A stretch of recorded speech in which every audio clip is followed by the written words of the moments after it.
રામ રામ દોસ્તો, આજના વિડીયોમાં તમને એવી ઘટના કહીશ તે તમે લાગશે કે આ શું થઈ ગયું. ધ્રુવભાઈ હવે આપણા દેશભક્ત બની ગયા. ક્યારથી આવું થઈ ગયું?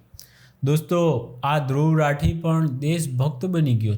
આવો સવાલ થઈ જાય આપણને કે હા સૂર્ય કઈ બાજુથી ઉગી ગયો? હા દોસ્તો, ધ્રુવ રાઠી જેના વિડીયો પાકિસ્તાનમાં ખૂબ જ જોવાય છે, તેના પાકિસ્તાન પ્રેમી દર્શકો મિલિયન્સમાં વ્યૂ લાવી આપે છે. એ ભારતમાં થોડો ઘણો ફેમસ હશે, પણ પાકિસ્તાનનો તો ભયંકર મોટો હીરો બની ગયો હતો. ત્યાંની આર્મી ભારત વિરોધી જે પ્રેસ કોન્ફરન્સ કરતી, તેમાં ધ્રુવ રાઠીના વિડીયો બતાવીને કહેતી કે જુઓ, પહેલગામમાં પાકિસ્તાનનો કોઈ વાંક નથી. દોસ્તો, આટલી હદે તેની દેશભક્તિ પાકિસ્તાન પર હતી. જર્મનીમાં બેસીને તે ઘણી સારી પાકિસ્તાન પ્રેમથી ઉભરાય એવી વિડીયો બનાવતો હતો. દોસ્તો, પણ પહેલી વખત જ્યારે આ સીઝ ફાયર ઉપર એણે વિડીયો બનાવી નાખી દોસ્તો, એનાથી સાચી વિડીયો બનાવી ગઈ. દોસ્તો, એને ખબર નથી કે એના પાકિસ્તાન પ્રેમી ફોલોવર, સબસ્ક્રાઈબર, એના દિલ દુભાઈ જશે.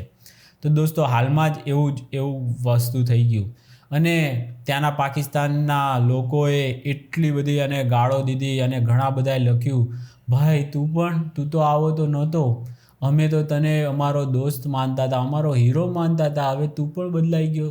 એક વિડીયોના કારણે દોસ્તો કેટલી બરબાદી ધ્રુવ રાઠીની થઈ ગઈ. દોસ્તો, એવી હાલત છે કે યુટ્યુબર્સ પાકિસ્તાનના એ લોકો ધ્રુવ રાઠીની વિડીયો બનાવીને કહે છે કે જુઓ, આપણે જેને કરોડપતિ બનાવ્યો, આપણે જેને હીરો બનાવ્યો, એ હવે આપણા વિરોધ જ બનાવી રહ્યો છે વિડીયો. આવું બધું પાકિસ્તાનના લોકો એને કોમેન્ટમાં પણ મા બહેનની કરી રહ્યા છે. દોસ્તો, તો હવે શું ધ્રુવભાઈ બદલાઈ ગયા એવું તમને લાગે છે? ક્યારેય કૂતરાની પૂંછડી વાંકી તે વાંકી જ રહે. દોસ્તો, એટલે આ એક વિડીયોથી નિષ્કર્ષ પર નહીં આવતા કે ધ્રુવભાઈ હવે હિન્દુ વિરોધી એમની માનસિકતા બદલાઈ ગઈ છે, દેશ વિરોધી એમની માનસિકતા બદલાઈ ગઈ છે, એવું તમે નહીં માની લેતા. દોસ્તો, બીજી એક વસ્તુ એ પણ છે કે દોસ્તો, યુટ્યુબમાં જ્યારે તમને જે લોકોના દર્શક તમે બનાવી નાખ્યા હોય, એ જેમ પછી નચાવે ને એમ જ તમારે નાચવું પડે. એમાં પછી રવીશ કુમાર હોય કે પૂર્ણ્ય પ્રસૂન વાજપેયી હોય, નેહાસિંહ રાઠોડ હોય, અભિસાર શર્મા હોય, વિનોદ કાપડી હોય, આ બધાનો એક વિશિષ્ટ વર્ગ, દર્શક વર્ગ તૈયાર થઈ ગયો છે. જે લોકો હિન્દુ વિરોધી વિડીયો જોવા માગે છે, જે લોકો દેશ વિરોધી જ વિડીયો જોવા માગે છે, જે લોકોને તમે એ દેશ વિરોધી વાત નહીં કરો, મોદી વિરોધી વાત નહીં કરો, ત્યાં સુધી એ તમને લાઈક ને કોમેન્ટ ને સબસ્ક્રાઈબ નહીં કરે. તો આવો જ્યારે દર્શક વર્ગ હોય ત્યારે પછી એ લોકો જેમ નચાવે ને, એ લોકોનો એજન્ડા પૂરો થાય ને એવા જ તમારે વિડીયો પીરસવા પડે. દોસ્તો, એ લોકો જેમ વાહ કરે, જેમાં વાહ કરે ને એવી વિડીયો પ્રમાણે તમારે નાચવું પડે. દોસ્તો, પણ બીજી બાજુ વિનોદ કાપડી કરીને એક છે. દોસ્તો, એની હાથે ખેલો થઈ ગયો. એણે છે ને રાહુલ ગાંધી બિહારમાં છે ને મોદી વિરોધી અપમાનજનક વાત કરી, તો આનો ઉલ્લેખ કરીને કે આવી ભાષા રાહુલભાઈજી તમારી પાસે અપેક્ષા નહોતી, આવું ખાલી કાંઈક લખ્યું.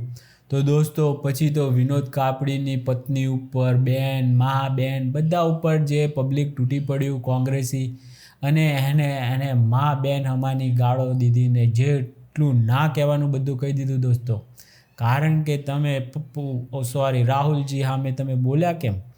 પછી તો વિનોદ કાપડીએ ખુદ કંઈક લખવું પડ્યું. એમ કહેવાય છે દોસ્તો કે મોદીને જિંદગીભર મેં આવા શબ્દો કીધા હતા, પણ ક્યારેય મને છે ને આવી ગાળો નથી મળી જેવી અત્યારે મળી રહી છે. દોસ્તો, તો આ બધા જ લોકો જે છે દોસ્તો, અત્યારે દેશભક્તિનો આવેગમાં અત્યારે એ લોકોને આવવું પડ્યું, દેશની સાચી હકીકત બતાવવી પડી વિડીયોના મારફતે કે ટ્વીટ કરીને, કે જે પણ ત્યારે જે એમનો પાકિસ્તાની, એવો જ ભારતમાં પણ પાકિસ્તાની માઇન્ડસેટવાળો એમનો ચાહક વર્ગ છે, એ લોકોના દિલ દુભાણા. દોસ્તો, તો શું આ લોકો આ એક વિડીયોથી હવે કેવી રીતે આવનારા ટાઈમમાં એમની જે આ થઈ ગયું છે ખોટું કામ એમના તરફથી, એ હવે કેવી રીતે એને વોશ કરે છે એ જોવાનું રહ્યું. દોસ્તો, એની હવે સાફ સફાઈ માટે ફરીથી એમને મોદી વિરોધ, RSS વિરોધ, ભારત ઉપરનું પ્રતિ ઝેર,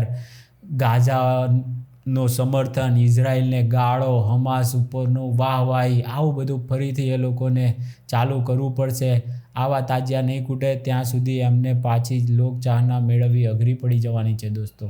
તો ચાલો, આ તો મારો વિડીયો ધ્રુવ રાઠીજીની થોડીક દેશભક્તિ ઉપર, એમની ઉપર વિશ્વાસ કરવા જેવો તો નથી એ જર્મન શેફર્ડ ઉપર, પણ તમારે કરવો હોય તો ભલે.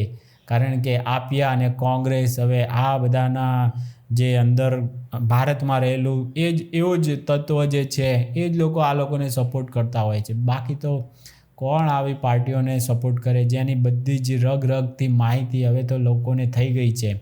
બધાને ખબર છે કે કોઈ ચરખા કામ નથી આવ્યા દોસ્તો. આ યુદ્ધ થયું આર્મીનું, કોઈ ચરખા લઈને જોયા તમે કોઈને દોસ્તો?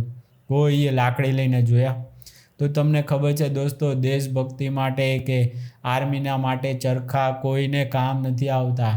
ત્યાં જેની જરૂર પડે છે ને એ વસ્તુથી જ જવાબ આપવો પડે દોસ્તો પાકિસ્તાનને. તો આ બધી ખોટી અંધવિશ્વાસ અને અંધશ્રદ્ધામાંથી બહાર આવો કે અહિંસાથી આપણને ફલાણા ભાઈએ આઝાદી અપાવી, આવી કોઈ પણ જાતની તમે અંધવિશ્વાસમાં હોય તો તમે બહાર આવી જજો દોસ્તો, એવી નમ્ર અપીલ છે. ચાલો બીજા કોઈ વિડીયોમાં મળીએ, ત્યાં સુધી રામ રામ.